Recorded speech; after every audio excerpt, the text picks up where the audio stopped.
আসসালামু আলাইকুম প্রিয় শিক্ষার্থীরা, আশা করি তোমরা ভালো আছো, সুস্থ আছো। অনলাইন ক্লাসে তোমাদের স্বাগত জানাচ্ছি।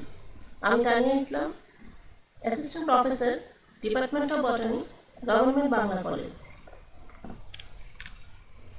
আজকে পড়ার বিষয় ইভলিউশন বা বিবর্তন। বিবর্তনের মধ্যে আজকে স্পেসিয়েশন বা নতুন প্রজাতির উৎপত্তি সম্পর্কে আলোচনা করা হবে।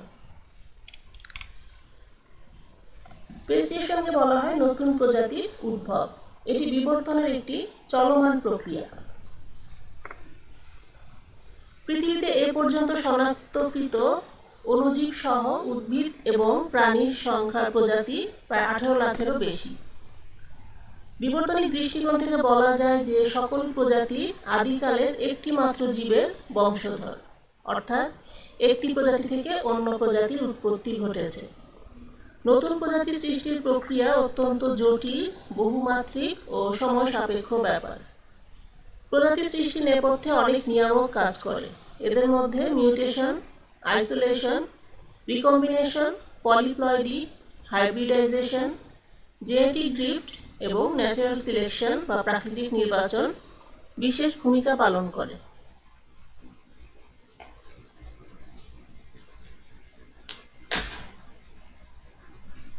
ক্রোমোজোমের কোনো পরিবর্তন বা ক্রোমোজোমাল মিউটেশনের বা ক্রোমোজোমাল অ্যাবারেশনের কারণে বা জিনের ডিএনএ অণুতে বেস পর্যায়ে কোনো পরিবর্তন বা যাকে জিন মিউটেশন ফলে, এই সমস্ত ঘটনার ফলে জীবের চারিত্রিক বৈশিষ্ট্যতে যে বংশানুসরণযোগ্য আকস্মিক পরিবর্তন ঘটে তাকে পরিব্যক্তি বা মিউটেশন বলে।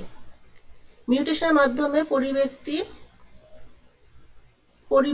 বা ভ্যারিয়েশন ঘটে এবং বংশানুসৃত পরিবৃত্তি নতুন প্রজাতির সৃষ্টির অন্যতম কাঁচামাল। ছবিতে লক্ষ্য করো,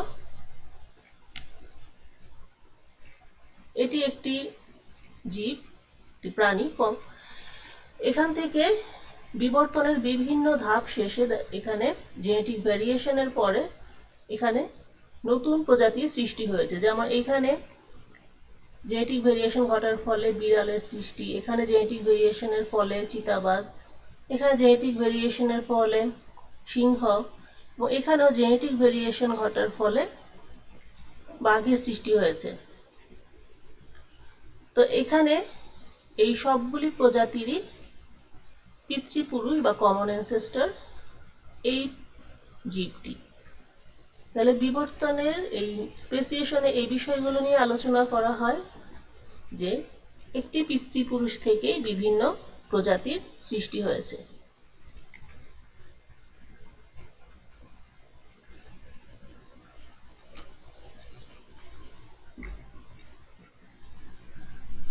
আইসোলেশন এন্ড স্পেসিয়েশন, যখন কোনো একটি জীবগোষ্ঠী দুই বা ততোধিক গোষ্ঠীতে কোনোভাবে বিভক্ত হয়ে এবং এর ফলে তাদের মধ্যে যে স্বাধীন এবং মিলনে প্রতিবন্ধকতা দেখা যায়, তখন এই ধরনের প্রতিবন্ধকতাকে বলা হয় অন্তরণ বা আইসোলেশন।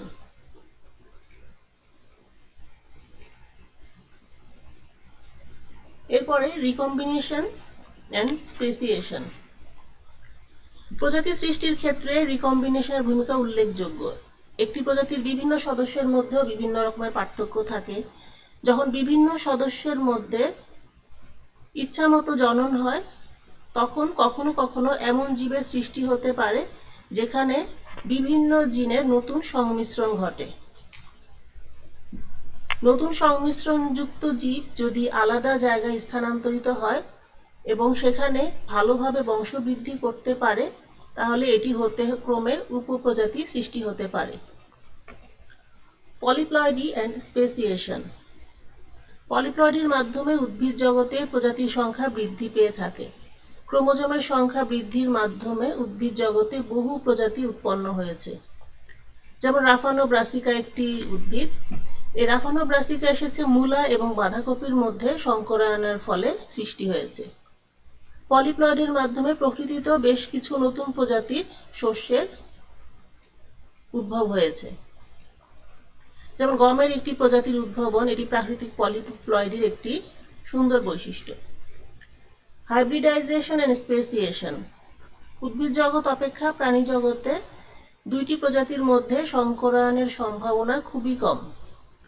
জন্মদাতা প্রজাতি দুটি সার্বিকভাবে কম অভিযোজনক্ষম হলে তাদের মধ্যে সংকরায়ন করে যে সংকর প্রজাতি পাওয়া যায় তা পরিবেশের সাথে অভিযোজনক্ষম হতে পারে।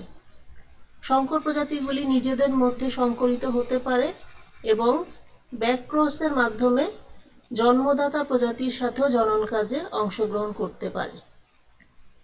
এটিকে ইন্ট্রোগ্রেসিভ সংকরায়ন বলে। এর ফলে জেনেটিক ভ্যারিয়েশন বৃদ্ধি পায়।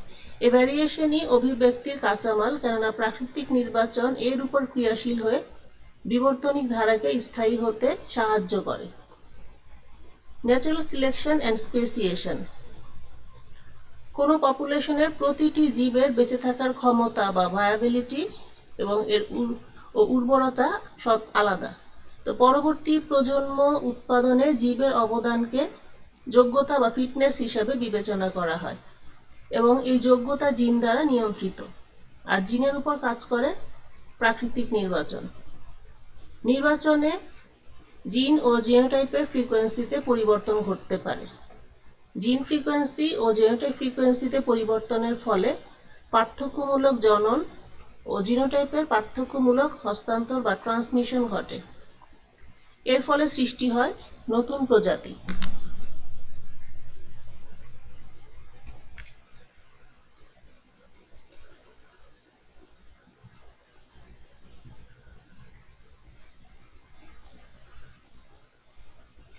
ভ্যারিয়েশন সৃষ্টির কারণ। ভ্যারিয়েশন মানে প্রকৃতিতে দেখা যায় যে দুইটি জীব কখনোই হুবহু দেখতে একরকম না। ঘনিষ্ঠ সম্পর্কযুক্ত দুইটি প্রজাতির মধ্যে, এমনকি একই প্রজাতিভুক্ত দুইটি সদস্যের মধ্যে কিছু না কিছু পার্থক্য থাকাই স্বাভাবিক।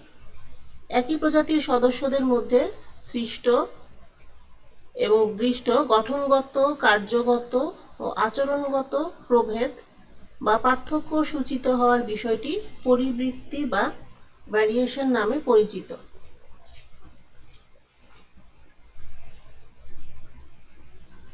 ক্রোমোজোমের গঠনগত ও সংখ্যার পরিবর্তন কিংবা জিনের গঠনগত পরিবর্তন বা জেনেটিক রিকম্বিনেশনের মাধ্যমে জেনেটিক পরিবৃত্তি সম্পন্ন হয়। জেনেটিক পরিবৃত্তির মাধ্যমে জীবে স্থায়ী যে পরিবর্তন ঘটে তা যদি বংশানুসৃত হয় আর এরূপ পরিবর্তনের ফলে নতুন প্রজাতি সৃষ্টিতে অবদান রাখে। পরিবেশগত কারণে যেসব পরিবৃত্তি ঘটে সেগুলো পরিবেশজাত পরিবৃত্তি বা নন জেনেটিক পরিবৃত্তি। দৈহিক গঠন, কাজ এবং আচরণগত নন হেরিটেবল পরিবর্তন সমূহ এই ধরনের পরিবৃত্তির অন্তর্গত। যেমন তোমরা দেখো যে একই গাছ রোদে একভাবে বৃদ্ধি পায়, আবার রোদ কম পেলে তার বৃদ্ধি বা পাতার আকৃতি, ফুলের গঠন, ফুলের বর্ণ সবই পরিবর্তিত হয়। তো এগুলো হচ্ছে নন জেনেটিক, অর্থাৎ এই পরিবৃত্তিটা পরবর্তী জেনারেশনে যাবে না বা এটি বংশানুসরণযোগ্য নয়। এ ধরনের পরিবৃত্তি বা নন জেনেটিক পরিবৃত্তি কেবলমাত্র জীব সদস্যকে পরিবেশের একটি নির্দিষ্ট পরিসরে অভিযোজিত হতে সাহায্য করে, এর বেশি কিছু নয়। কিন্তু আরেক ধরনের পরিবৃত্তি আছে যাকে আমরা বলি জেনেটিক পরিবৃত্তি। এটি নিরন্তর এবং বংশান্তরমুখী, পপুলেশনের সদস্যদের ভিন্ন ভিন্ন অভিযোজনের জন্য উপযোগী করে তোলা। এর বিবর্তনিক মূল্য রয়েছে এবং এটি প্রজাতি সৃষ্টির অনুকূল।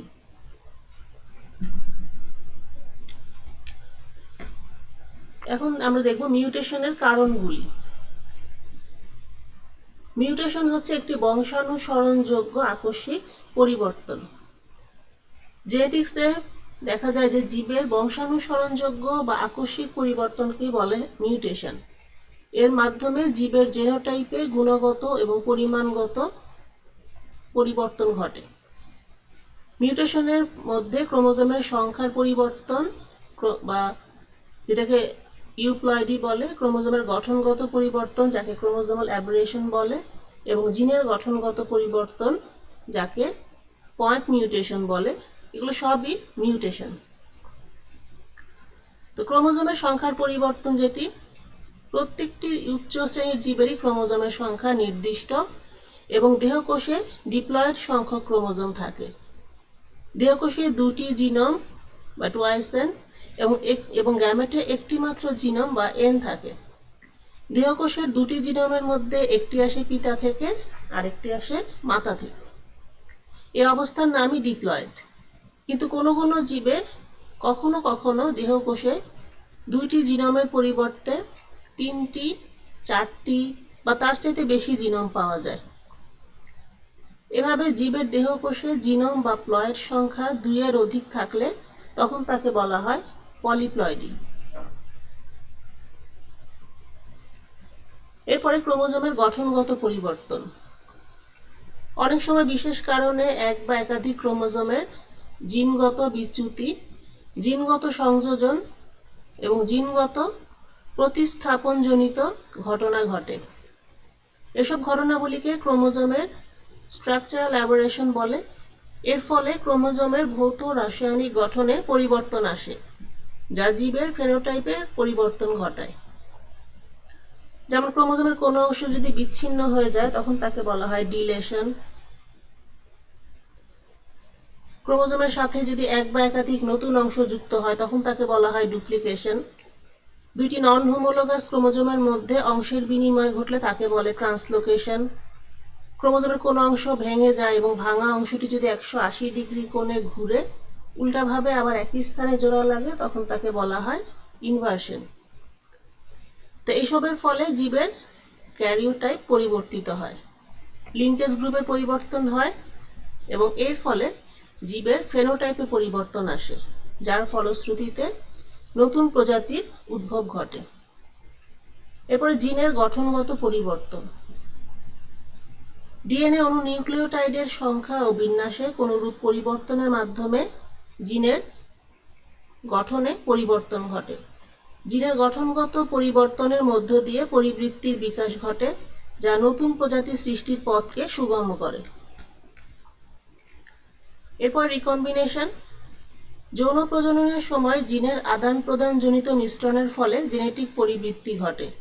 এটি বিভিন্নভাবে হতে পারে, যেমন একই জীবের মধ্যে একই জিনে দুইটি ভিন্ন অ্যালিল সংমিশ্রিত হয়ে জিন কম্বিনেশন সৃষ্টি করে, যা হেটেরোজাইগাস জীবে উৎপাদন করতে পারে।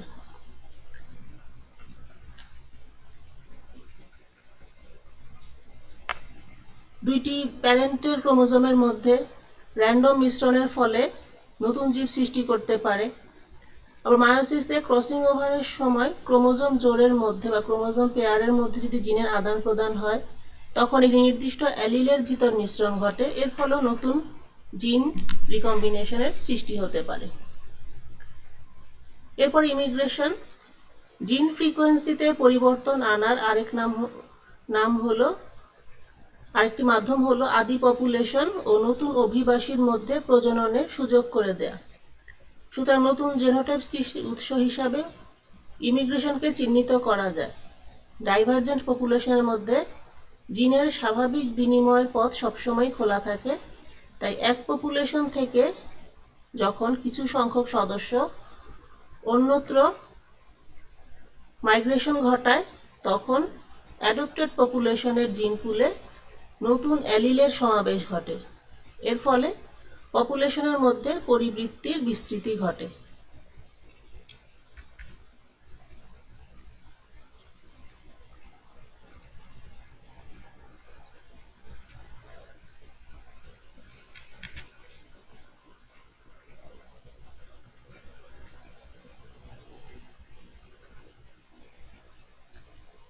এরপরে আইসোলেশন বা অন্তরণ।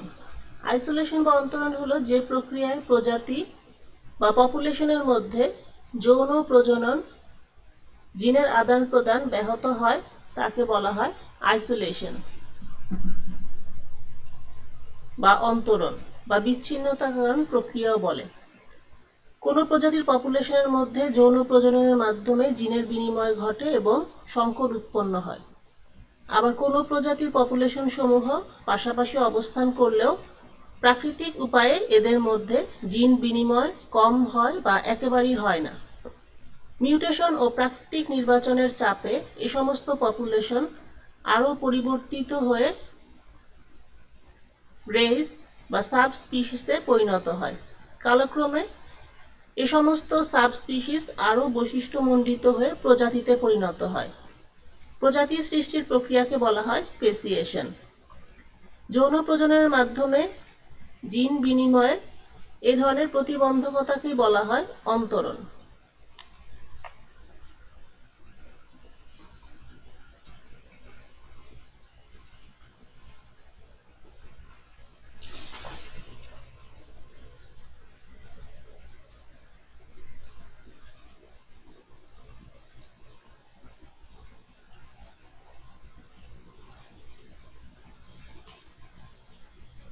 যেমন এই ছবিতে লক্ষ্য করো, এটি অরিজিনাল পপুলেশন ছিল বা জনপুঞ্জ। এখানে আইসোলেশনের ফলে প্রথমে উপপ্রজাতি, পরবর্তীতে নতুন প্রজাতির সৃষ্টি হলো এবং একই পপুলেশনের মধ্যে। এরপর এখানে সেই উপপ্রজাতিগুলি নতুন প্রজাতিতে এমনভাবে পরিবর্তিত হয় যে যখন তাদের আর আদি পপুলেশনের সাথে নতুন করে প্রজনন সম্ভব হয় না, সে তার নতুন প্রজাতি তার স্বাতন্ত্র্য বজায় রাখে। একেই বলা হয় আইসোলেশন। এবং এই আইসোলেশন স্পেসিয়েশনে অনেক গুরুত্বপূর্ণ ভূমিকা পালন করে।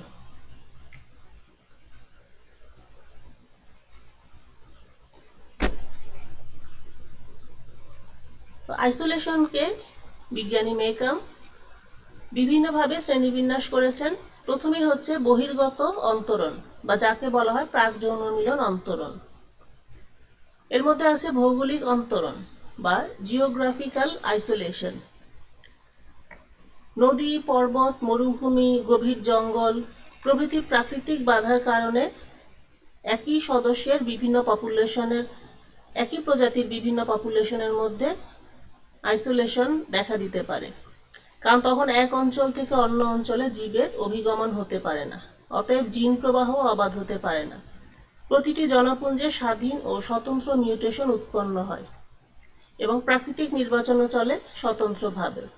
ডিম, ক্লাইন, উপপ্রজাতি এভাবে জনপুঞ্জের রূপান্তরও হতে পারে। এ পর্যায়ে যদি উপপ্রজাতিগুলোর মধ্যে জিন প্রবাহ সম্পূর্ণ বন্ধ হয়ে যায় তাহলে তারা পৃথক প্রজাতিতে রূপান্তরিত হয়। পরে তারা একত্রিত হলেও আর জনন করতে পারে না বা অনুর্বর অধবংশ তৈরি করে। এভাবে ভৌগোলিক অন্তরণের কারণে নতুন প্রজাতির উৎপত্তি হয়ে থাকে। যেমন হাওয়াই দ্বীপপুঞ্জের ওয়াহু দ্বীপে স্থল শামুকের বহু প্রজাতি আছে এবং এই দ্বীপের পাহাড়গুলোর চূড়া জনশূন্য, কিন্তু উপত্যকাগুলো জঙ্গলে পূর্ণ। তো এই দুটি কারণে বিভিন্ন উপত্যকার শামুকের মধ্যে যৌন জনন বাধা পায়। বিভিন্ন উপত্যকায় ভিন্ন ভ্যারাইটির শামুক আছে। পাহাড়গুলোর মধ্যে দূরত্ব যত বেশি, ভ্যারাইটিগুলোর মধ্যে অঙ্গসংস্থানিক ব্যবধানও তত বেশি। এসব ভ্যারাইটি হয়তো ভৌগোলিক অন্তরণের কারণে এসব প্রজাতিসমূহ গঠন করেছিল। এরপর দূরত্বজনিত অন্তরণ বা ডিউ টু ডিস্টেন্স আইসোলেশন। দূরত্ব ছাড়া অন্য কোনো প্রাকৃতিক বাধা নেই এমন খুব বড় এলাকা জুড়ে একটি প্রজাতি বাস করলে শুধুমাত্র দূরত্বের কারণেই তার সদস্যদের মধ্যে যৌন জনন ব্যাহত হতে পারে।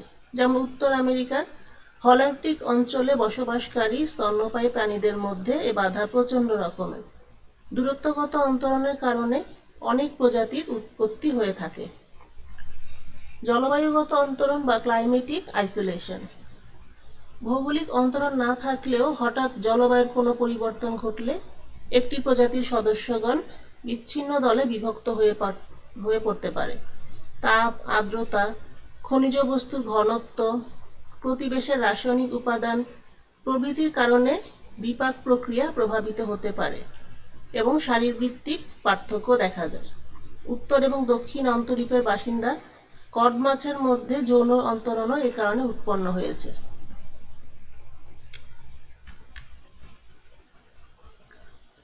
এরপরে ঋতুগত অন্তরণ বা সিজনাল আইসোলেশন। বিভিন্ন প্রজাতির প্রজনন কাল আলাদা হতে পারে, এটি বিভিন্ন ঋতুতেও হতে পারে। এ কারণে দেখা যায় যে প্রজাতিগুলোর মধ্যে অবাধ জনন সম্পন্ন হয় না।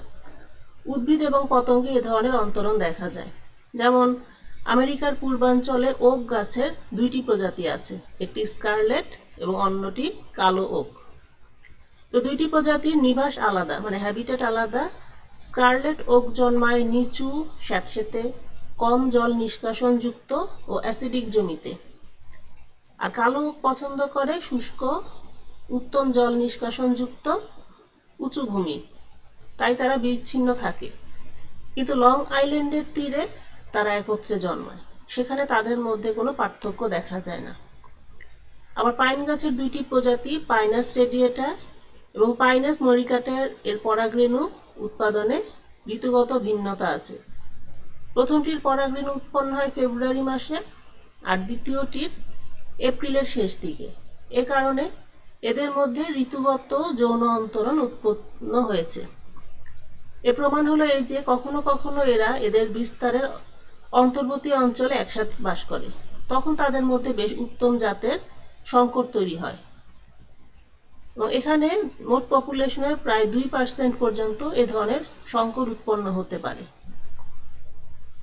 এরপরে সময়গত অন্তরণ বা টেম্পোরাল আইসোলেশন। বিভিন্ন উদ্ভিদ প্রজাতির ফুল ফুটতে পারে বিভিন্ন ঋতুতে, তেমনি দিনের বিভিন্ন সময়ও। যেমন গ্রীষ্মমণ্ডলীয় অর্কিড ডেনড্রোবিয়ামের 3টি প্রজাতির ফুল ফোটে মাত্র একদিনের জন্য, আবার সকালে ফুটে বিকালেই ঝরে যায়। এদের ফুল ফোটার সময় নিয়ন্ত্রিত হয় আবহাওয়াগত উদ্দীপনা দিয়ে, যেমন গরমের দিনে ঝড় দিয়ে।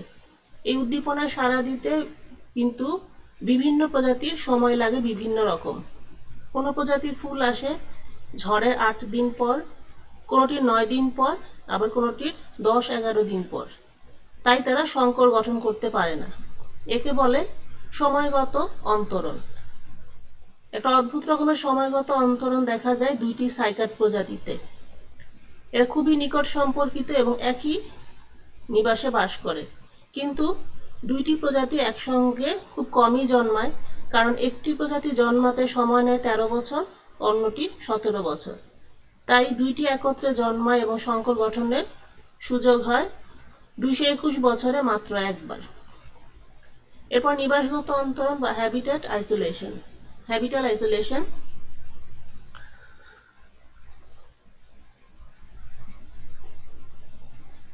বিজ্ঞানী মুর নিবাসগত অন্তরণের উল্লেখ করেছেন। একে বাসস্থানগত অন্তরণও বলা যায়। জীবের প্রকৃতি বা স্বভাব এবং নিবাসের ভিন্নতা থাকে। খাদ্য, শারীরবৃত্তিক প্রয়োজন ও বাসস্থানের ভিন্নতা প্রভৃতিতে এর প্রকাশ দেখা যায়। যেমন উদ্ভিদের বাসস্থানের মাটি হতে পারে শুষ্ক, আর্দ্র এবং দোআঁশ। এসব কারণে নিবাসগত অন্তরণ দেখা দেয়। যেমন ভায়োলা আরভেসিস, এই উদ্ভিদটি জন্মায় চুনযুক্ত মাটিতে, আর ভায়োলা ট্রাইকোলার পছন্দ করে আম্লিক মাটিতে বা অ্যাসিডিক মাটিতে।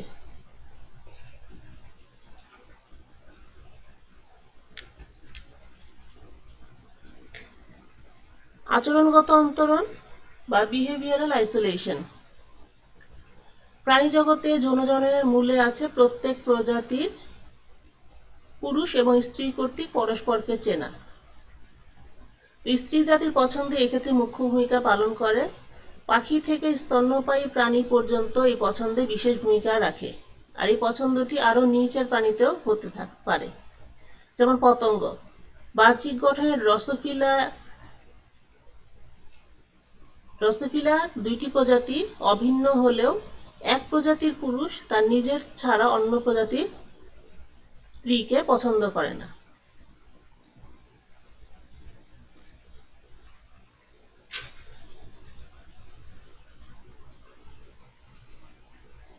এরপরে যান্ত্রিক অন্তরণ।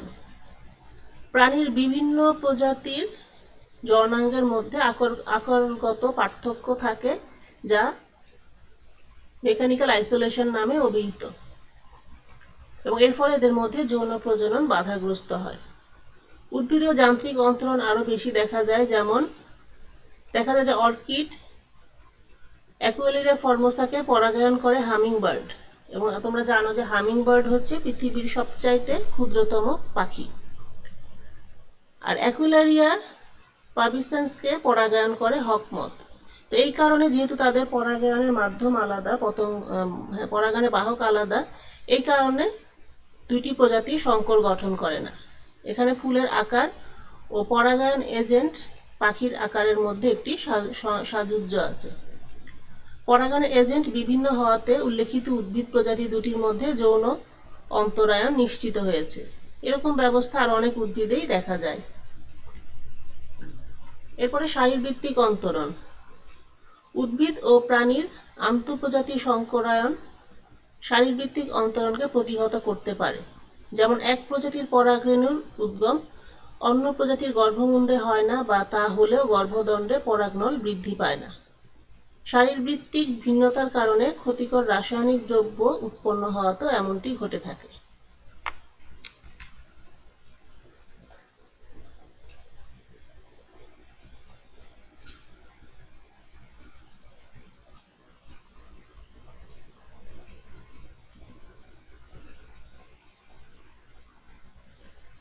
এরপরে অভ্যন্তরীণ অন্তরণ,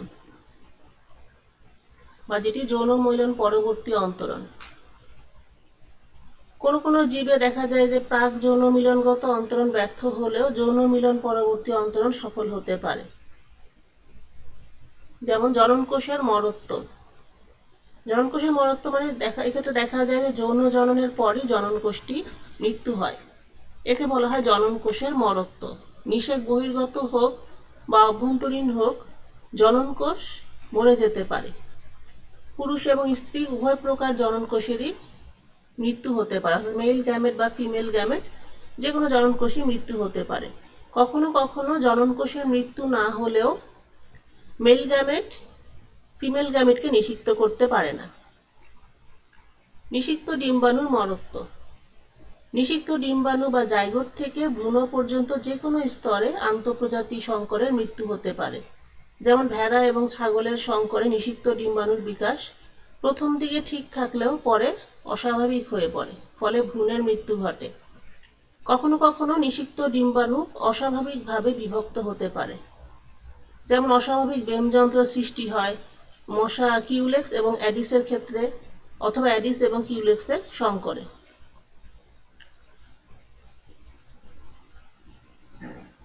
সংকরের জীবন ধারণে অক্ষমতা। প্রকৃতিতে প্রাপ্ত কোনো কোনো আন্তঃপ্রজাতি সংকরের প্রথম জনু বেশ প্রাণবন্ত হতে পারে, বেশ উর্বর মনে হতে পারে, কিন্তু তার পরবর্তী জনুর অধবংশ হয়ে থাকে খুবই দুর্বল এবং অনুর্বর বা বন্ধা। একে বলা হয় সংকরের জীবন ধারণের অক্ষমতা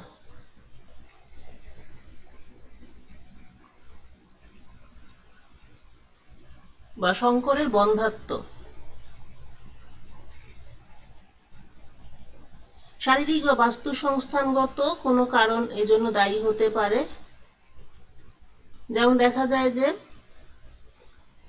তিসির দুইটি প্রজাতি লিনাম প্রেনি, অর্থাৎ লিনাম প্রেনির মেল গ্যামেট এবং লিনাম অস্ট্রিয়াকাম এর ফিমেল গ্যামেট এর বীজের উদ্গম হয় না, কিন্তু বীজ থেকে ভ্রূণ আলাদা করে নিলে বেশ সুস্থ সবল গাছ উৎপন্ন হয়। এই পদ্ধতিকে বলা হয় ভ্রূণ উদ্ধার।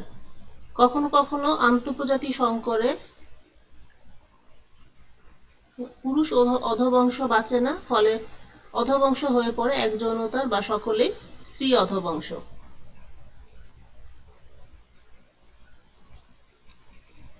এরপর সংকরের বন্ধাত্ব। আন্তঃপ্রজাতি সংকর কখনো কখনো হতে পারে আংশিক বা সম্পূর্ণভাবে বন্ধা। জননকোষ উৎপাদনের সময়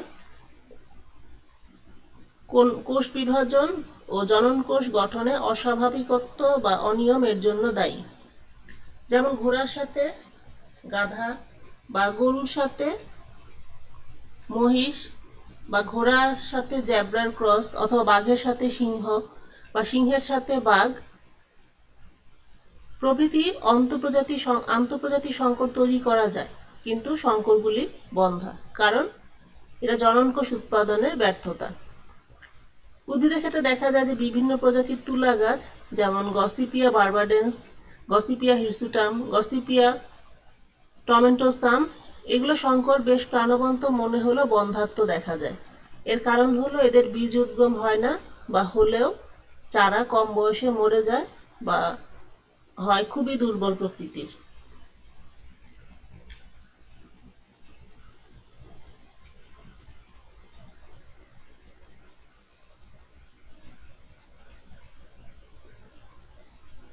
এরপরে স্পেসিয়েশন বাই আইসোলেশন বা অন্তরণ প্রক্রিয়ার মাধ্যমে প্রজাতির উদ্ভব। যে প্রক্রিয়ায় এক বা একাধিক প্রজাতি থেকে এক বা একাধিক নতুন প্রজাতির সৃষ্টি হয় তাকে প্রজাতির উৎপত্তি বা উন্মেষ বলে। অন্তরণ প্রক্রিয়া প্রজাতির উৎপত্তি এবং এর স্থায়িত্ব বজায় রাখতে বিশেষ ভূমিকা পালন করে। অন্তরণ প্রক্রিয়ার মাধ্যমে ধীর গতিতে প্রজাতির উন্মেষ ঘটে। অন্তরণ না থাকলে প্রজাতিসমূহের মধ্যে আবাদে সংকরায়ন ঘটত এবং জিন বিনিময়ের মাধ্যমে তাদের নিজস্ব সত্তা হারিয়ে ফেলত। কিন্তু অন্তরণ প্রজাতিসমূহের মধ্যে জিন বিনিময় বাধার সৃষ্টি করে এবং এদের বৈশিষ্ট্য এবং স্বকীয়তা বজায় রাখে।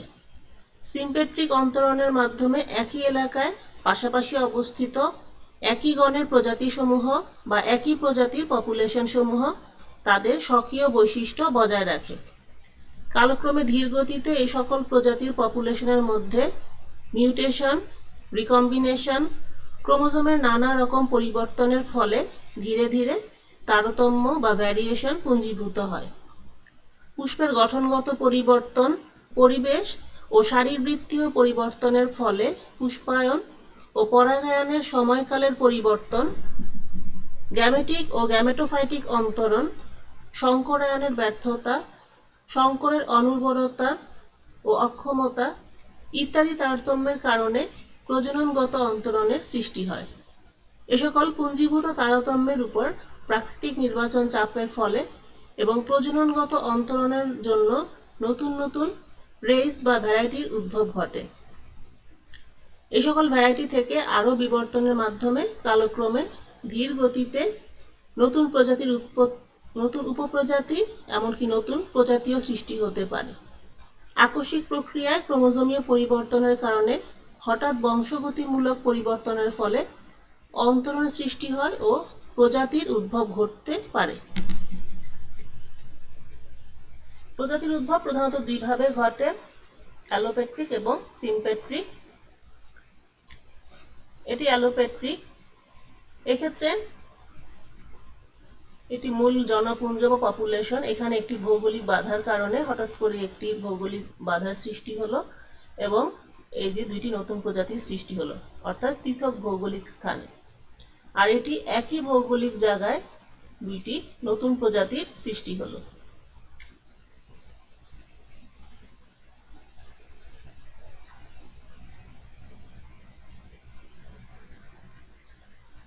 অ্যালোপেট্রিক বা ভৌগোলিক অন্তরণের জন্য কোনো কোনো প্রজাতির পপুলেশন সমূহ বহুদিন পরস্পর থেকে বিচ্ছিন্ন থাকলে এদের মধ্যে আর পারস্পরিক জিনের বিনিময় ঘটে না। এর ফলে ভৌগোলিক বিচ্ছিন্নতার জন্য প্রজাতিটি কতগুলি ভৌগোলিক এলাকায় ভৌগোলিক এককে পরিণত হয়। প্রজননগত অন্তরণ, মিউটেশন, প্রাকৃতিক নির্বাচন চাপ ইত্যাদির ফলে এদের মধ্যে ধীর বিবর্তন বা মাইক্রো বিবর্তন দেখা যায় এবং নানা রকম বৈশিষ্ট্যের সমাবেশ ঘটে। ফলে এসব পপুলেশন বা ভৌগোলিক একক থেকে রেস বা উপপ্রজাতির উন্মেষ ঘটে। এসব উপপ্রজাতি কালক্রমে আরও পরিবর্তিত ও বিবর্তিত হয়ে নতুন প্রজাতিতে রূপান্তরিত হতে পারে। তখন তাদেরকে একই পরিবেশে জন্মালেও এদের স্বকীয়তা বজায় থাকে এবং যৌন উপায়ে জিন বিনিময় ঘটিয়ে উর্বর সংকর সৃষ্টি করতে ব্যর্থ হয়। এরূপ রেস বা উপপ্রজাতিকে তখন প্রজাতির মর্যাদা দেয়া হয়। ভৌগোলিক বা অ্যালোপেট্রিক অন্তরণের উৎকৃষ্ট উদাহরণ হচ্ছে উত্তর আমেরিকার প্ল্যাটানাস অক্সিডেন্টালিস এবং ভূমধ্যসাগরীয় অঞ্চলের প্ল্যাটানাস ওরিয়েন্টালিস। এরা আটলান্টিক মহাসাগর দ্বারা ভৌগোলিকভাবে বিচ্ছিন্ন এবং ভিন্ন রকম আবহাওয়া ও ভিন্ন রকম মাটিতে জন্মে। বিভিন্ন বৈশিষ্ট্যে এদের মধ্যে অনেক মিল থাকলেও এরা আলাদা প্রজাতিতে পরিণত হয়েছে, কারণ দুইটি প্রজাতি একই প্রকার জলবায়ু ও মাটিতে বৃদ্ধি লাভ করতে পারে না এবং উর্বর বংশধর প্রাকৃতিকভাবে এরা জিন বিনিময়ের মাধ্যমেও এক প্রজাতিতে পরিণত হতে পারে না। তবে কৃত্রিম সংকরণের মাধ্যমে এদের উর্বর বংশধর সৃষ্টি করা যায়, যেমন প্ল্যাটানাস এসিলিফোলিয়া।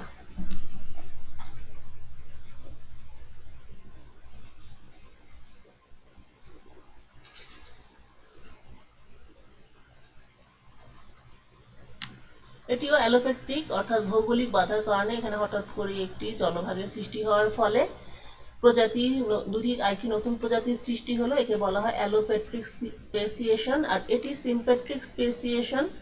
এখানে একই ভৌগোলিক অঞ্চলের মধ্যে পৃথক প্রজাতি সৃষ্টি হয়েছে এবং তখন এরা একসাথে থাকলেও এদের মধ্যে আর প্রাকৃতিকভাবে জনন সম্ভব হয় না।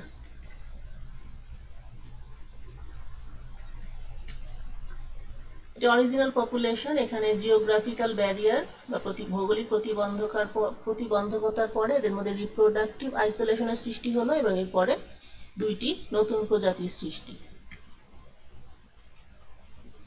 আর এটি সিম্পেট্রিক আইসোলেশন। এখানে এটি প্রাচীন যে জনপুঞ্জ ছিল, এখানে হঠাৎ করে যে কোনো কারণেই হোক একটি নতুন উপপ্রজাতির সৃষ্টি, রেসের সৃষ্টি, পরবর্তীতে সেটি একদমই স্বতন্ত্র প্রজাতিতে নিজের স্বাতন্ত্র্য বৈশিষ্ট্যগুলি বজায় রাখে, অর্থাৎ মূল প্রজাতির সাথে এদের আর প্রজনন সম্ভব না, কিন্তু একই ভৌগোলিক স্থানে আছে তারা।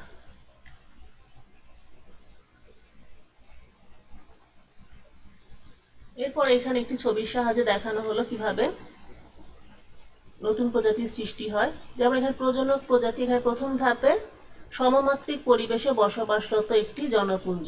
এরপর এখানে দ্বিতীয় ধাপে পরিবেশের ভিন্ন মাত্রিকতা, ভিন্ন পরিবেশে অভিগমনের ফলে নতুন জাত এবং উপপ্রজাতির উৎপত্তি। তৃতীয় ছবিতে আরও প্রভেদকরণ, অভিগমন, কোনো কোনো জাত ও উপপ্রজাতির মধ্যে ভৌগোলিক অন্তরণ, এই যেখানে ভৌগোলিক অন্তরণ। চতুর্থ ধাপ অন্তরিত কোনো কোনো উপপ্রজাতিতে জিনীয় ও ক্রোমোজোমীয় মিউটেশন দিয়ে প্রজননগত অন্তরণ উৎপাদন, যেটি ভৌগোলিক অন্তরণ, এখানেও ভৌগোলিক অন্তরণ। পঞ্চম ধাপে পরিবেশ আরও পরিবর্তন ঘটাতে ভৌগোলিকভাবে অন্তরিত জনপুঞ্জ পুনরায় একত্রে অবস্থান করতে পারে, কিন্তু প্রজননগত অন্তরণের বাধা থাকায় ভিন্ন প্রজাতি হিসাবে স্বীকৃত।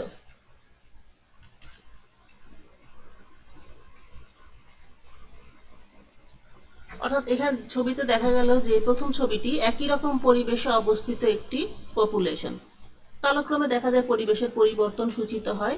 দ্বিতীয় ছবিটিতে পরিবর্তিত বাসস্থানের নতুন পরিবেশের বিভিন্ন পপুলেশনের আগমন। তৃতীয় ছবিটিতে আরও মাইগ্রেশন বা আগমন, পৃথকীভবন এবং অন্তরণ, পৃথক রেস এবং উপপ্রজাতি সৃষ্টি। চতুর্থ ছবিটিতে অন্তরিত উপপ্রজাতি কালক্রমে জিনগতভাবে এবং ক্রোমোজোমগতভাবে পরিবর্তিত হয় এবং আরও বেশি অন্তরিত হয়।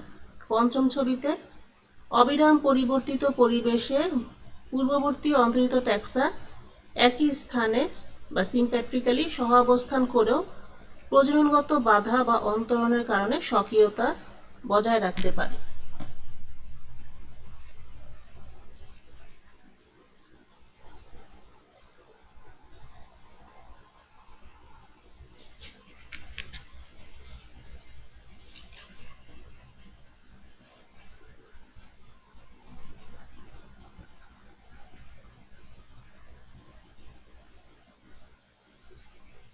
এরপরে আছে বিবর্তনের ধাপসমূহ বা steps or level of evolution.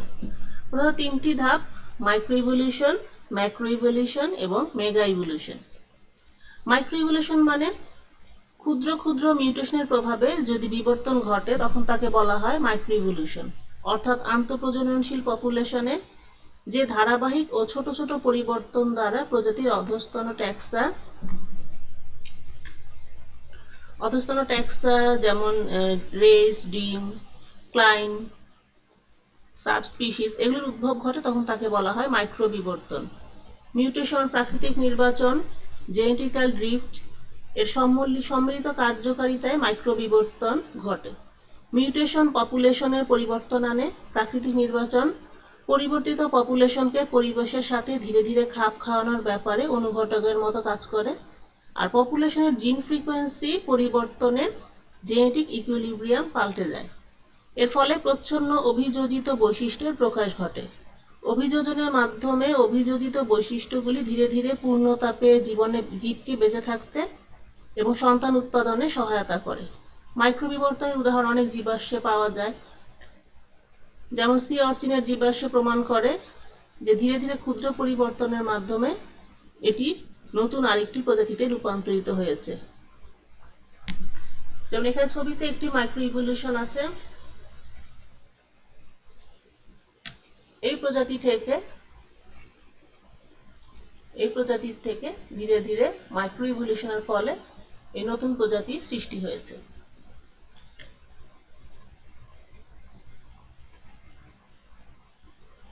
এরপরে ম্যাক্রো ইভলিউশন বা মেগা বিবর্তন। জেনাসের ঊর্ধ্বতম টেক্সা যেমন গোত্র, শ্রেণী, পর্ব ইত্যাদি বিবর্তনকে বলা হয় মেগা বিবর্তন। অর্থাৎ মাইক্রো বিবর্তন হচ্ছে জেনাসের নিচে পর্যন্ত, প্রজাতি পর্যন্ত, আর মেগা বিবর্তন হচ্ছে জেনাস থেকে এর উপরে।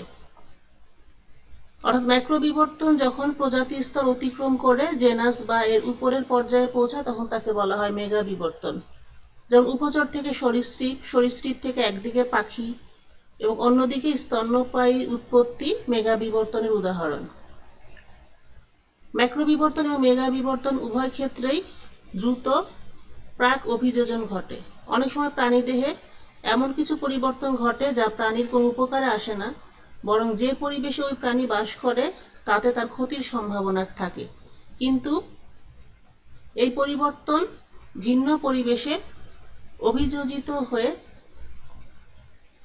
ওই প্রাণীকেই সাহায্য করে। যদি ওই প্রাণী এই নতুন পরিবেশে মাইগ্রেশনের সুযোগ পায় তাহলে সহজেই অভিযোজিত হবে। এই ধরনের অভিযোজনের নাম হলো প্রাক অভিযোজন। যেমন ডেভোনিয়ান যুগে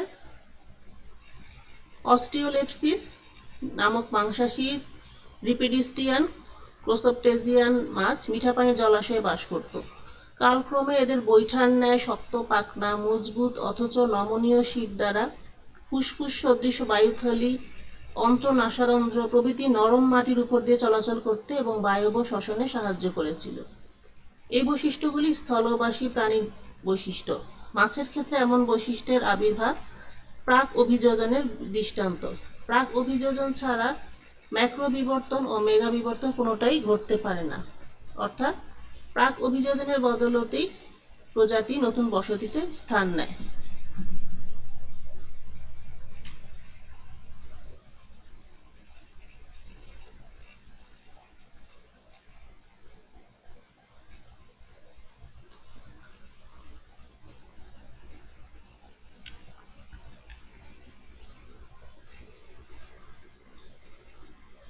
যেমন এই ছবিতে যেটা একটু আগে বলা হলো যে এই সরীসৃপটি থেকে এই সরীসৃপটি যে পরিবেশে থাকতো সেখানে তার এরকম বৈশিষ্ট্যগুলির প্রয়োজন ছিল না, কিন্তু প্রাক অভিযোজনের ফলে তার দেহে এরকম কিছু বৈশিষ্ট্যের আবির্ভাব ঘটলো যা তাকে পরবর্তীতে টিকে থাকতে সাহায্য করে।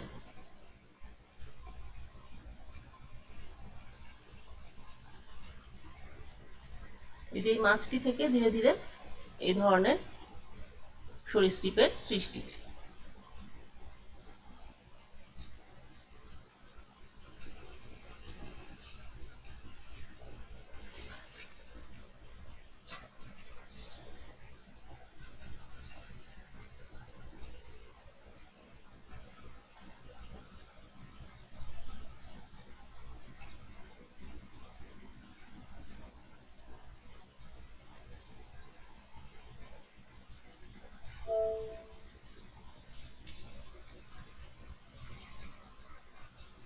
এরপরে বিবর্তনের প্যাটার্ন সমূহ।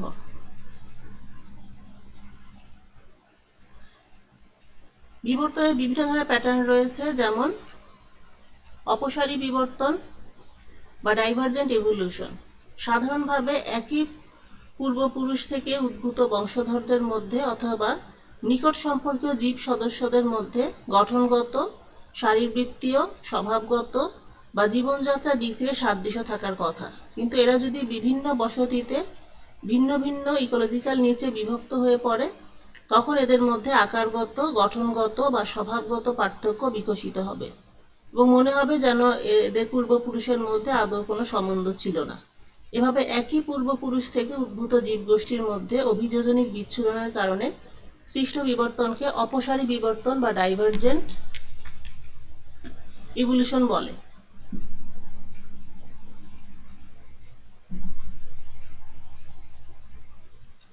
যেমন অমরাযুক্ত স্তন্যপায়ী প্রাণী গোষ্ঠীতে অপসারী বিবর্তনের সুন্দর উদাহরণ পাওয়া যায়। বিজ্ঞানীরা মনে করেন যে আজকের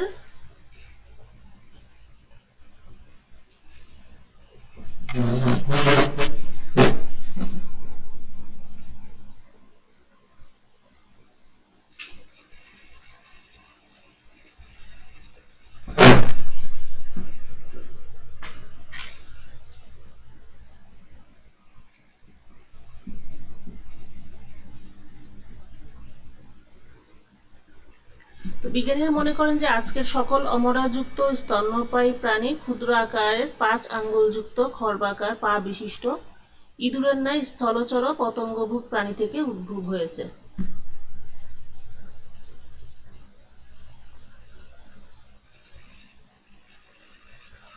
অপসারী বিবর্তনের ঐতিহাসিক উদাহরণ হিসাবে ডারউইনের ফিন্সের প্রসঙ্গ উল্লেখ করা যায়। এরা প্রশান্ত মহাসাগরের বুকে গ্যালাপাগোস দ্বীপপুঞ্জে এরা থাকতো। তো দক্ষিণ আমেরিকার মূল ভূখণ্ডের সাথে এসব দ্বীপের কখনোই কোনো সংযোগ ছিল না। এদের মধ্যে একটি প্রজাতি 14টি প্রজাতি ফিন্সে পাওয়া যায়, এদেরকে বলা হয় ডারউইনের ফিন্সে। তো এই 14টি প্রজাতির মধ্যে মোট 4টি গণযুক্ত, গ্রাউন্ড ফিন্সে, ট্রি ফিন্সে, ওয়ারেবল ফিন্সে এবং কোকো ফিন্সে। গ্রাউন্ড ফিন্সেদের চোখ, ঠোঁট বা চঞ্চু বেশ বড় ও ভারী, যা শস্য বীজ ভেঙে ফেলার উপযোগী। বৃক্ষচারী বা ট্রি ফিন্সদের খাদ্য কীট পতঙ্গ। এরা ক্যাকটাস গাছের কাটা বা ছোট ডালকে চঞ্চু দিয়ে ধরে গর্ত থেকে খুঁচিয়ে কীটপতঙ্গ বের করে আনে। তো খাদ্যের প্রকৃতির উপর নির্ভর করে চঞ্চুর আকারের এই যে ভিন্নতা, এটা দীর্ঘকালের অভিযোজনের ফল, যা প্রাকৃতিক নির্বাচনের মাধ্যমে অর্জিত হয়েছে।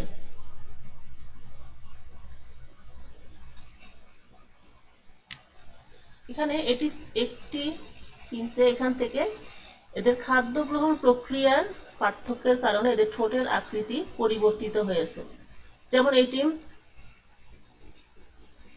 মধু গ্রহণ করে বলে এই ঠোঁটের আকৃতি একরকম। এটি শস্য দানা গ্রহণ করে বলে এই ঠোঁটের আকৃতি এই ধরনের। এটি পতঙ্গ ভুক, তাই এর ঠোঁটের আকৃতি এক এক রকম। অর্থাৎ এরকম বিভিন্ন ধরনের কাজের কারণে, অর্থাৎ খাদ্য গ্রহণের পার্থক্যের কারণে এদের ঠোঁটের আকৃতি পরিবর্তিত হয়েছে। তো এটি একটি ডাইভারজেন্ট ইভলিউশনের উদাহরণ।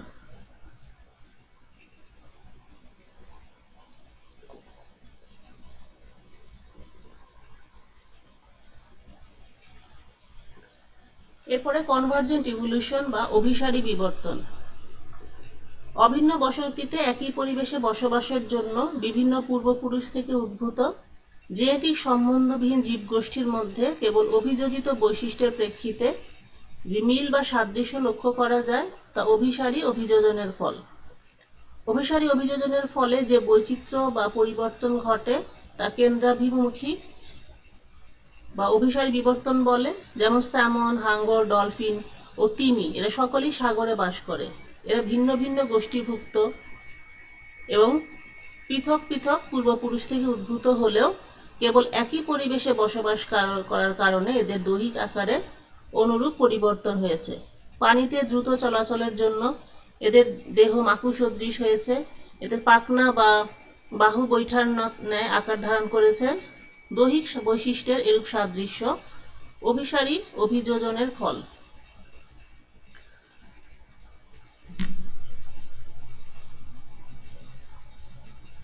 যেমন এই ছবিটিতে এই যে এখানে একটি ষাঁড়, এগুলো সবই কিন্তু এটি ম্যামাল। এরা সবই কিন্তু পানিতে থাকে, কিন্তু এদের পূর্বপুরুষ আলাদা।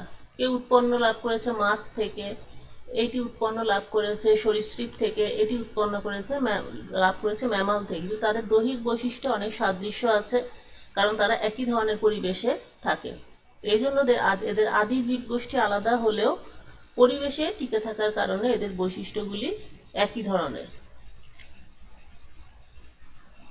এরপর আরেকটি কনভার্জেন্ট ইভলিউশনের উদাহরণ, যেমন পতঙ্গ বা সরীসৃপ, যে ধরনের সরীসৃপগুলো উঠতে পারে, পাখি বা উড়ন্ত স্তন্যপায়ী প্রাণী যেরকম বাদুড়, তো এদের অভিসারী অভিযোজনের একটি উদাহরণ হচ্ছে এরা, কারণ যদিও এরা প্রত্যেকেই আলাদা গোষ্ঠীর প্রাণী, তারপর এদের সবারই কিন্তু ওড়ার জন্য প্রয়োজনীয় পরিবর্তন হয়েছে দেহের মধ্যে। যেমন এই ছবিটি, এটি পতঙ্গের পাখনা, এগুলো বিভিন্ন প্রাণীর, এটি বাদুড়ের পাখনা, এটা কোনো পাখির ডানা। তো এগুলো সবই কিন্তু এরা সবাই আলাদা শ্রেণীভুক্ত, এটি ম্যামাল, এটি এভিস, এটি ইনসেক্ট, বিভিন্ন ধরনের, কিন্তু ওড়ার কারণে এরা সকলে উঠতে পারে, ওড়ার কারণে এদের পাখার সৃষ্টি হয়েছে।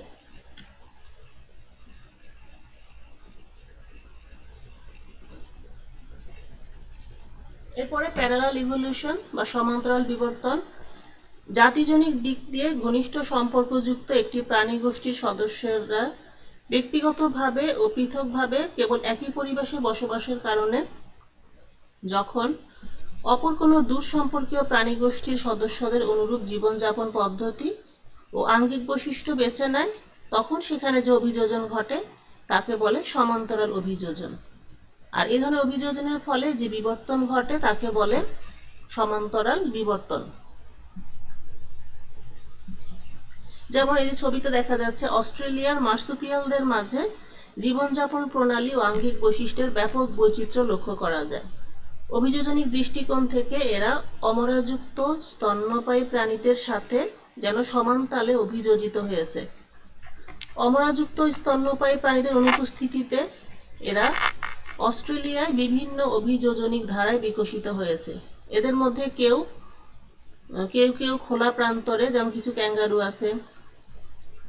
এদের দেখা যায় যে ইউথেরিয়ান স্তন্যপায়ীদের মতো চারণ স্বভাবসুলভ বৈশিষ্ট্য অর্জন করেছে। কেউ আবার গর্তবাসী জীবন ধারণে অভ্যস্ত হয়েছে। কেউ আবার উরুকু কাঠবিড়ালির ন্যায় অস্ট্রেলিয়ায় ফ্লাইং ফ্লেভেন্সদেরও বিকাশ ঘটেছে। এছাড়া বৃক্ষচারী ইউথেরিয়ানদের মতো কোয়ালা এবং ট্রি ক্যাঙ্গারু গেছো জীবন বেছে নিয়েছে। এছাড়া এদের মধ্যে আরও আছে খরগোশ আকৃতির, নেকড়ে আকৃতির, মাংসাশী স্বভাবের, তাছাড়া কিছু আছে পতঙ্গভুক স্বভাবের। তো এইসব মার্সুপিয়ালদের অভিযোজনিক বিচ্ছুরণ যেন ইউথেরিয়ান স্তন্যপায়ীদেরই সমান্তরাল।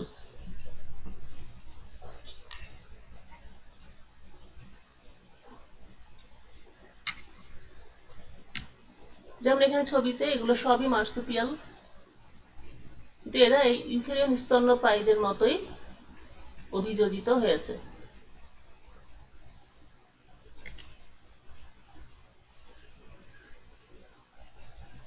তো আজকের ক্লাসে স্পেসিয়েশন বা প্রজাতির উৎপত্তি সম্পর্কে আলোচনা করা হলো। আইসোলেশন বা স্পেসিয়েশন আইসোলেশনের কি ভূমিকা, এরপরে বিবর্তনের প্যাটার্ন, বিবর্তনের প্রকারভেদ, এগুলো আলোচনা করা হলো। আজকের মতো ক্লাস এখানেই শেষ করছি। ধন্যবাদ সবাইকে।